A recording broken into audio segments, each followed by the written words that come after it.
સમગ્ર આદિવાસી સમાજની આસ્થાનું કેન્દ્ર એવા જામનપાડા સ્થિત તીર્થધામ સિદ્ધપીઠમાં ઘોડેશ્વરી માવલી માતાના સાનિધ્યમાં ચાલી રહેલી વિશ્વવિખ્યાત કથાકાર શ્રી પૂજ્ય પ્રફુલ્લભાઈ શુક્લની રામકથામાં આજે બીજા દિવસે શિવ પાર્વતી વિવાહનો ઉત્સવ ધામધૂમથી ઉજવાયો હતો।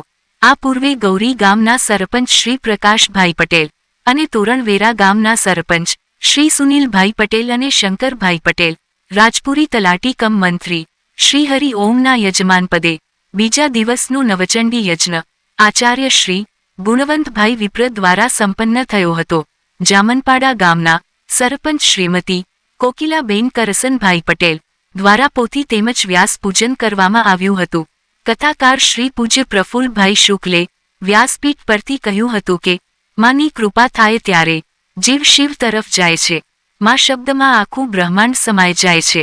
રામની કૃપા થાય તો મૂંગો બોલતો થાય અને પાંગળો પર્વત ઓળંગતો થઈ જાય। રામાયણમાં લૌકિક કથા કરતાં આધ્યાત્મિકતા વધારે છે। રામચરિતમાનસે પરમાર્થનો ધર્મ બતાવ્યો છે। ગુરુના ચરણની રજથી ગંગા પણ પાવન થાય છે।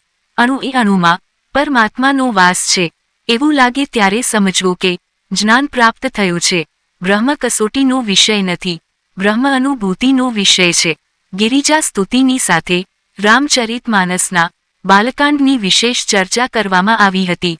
કિશન દવે અને હાર્દિક વિપ્ર દ્વારા કાગભૂસુંડી રામાયણનો પાઠ કરવામાં આવ્યો હતો।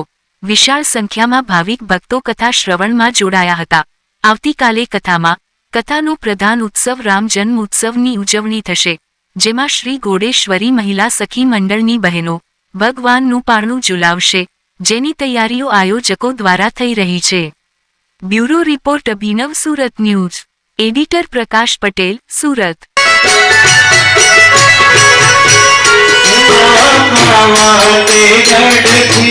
जय मां जय मां।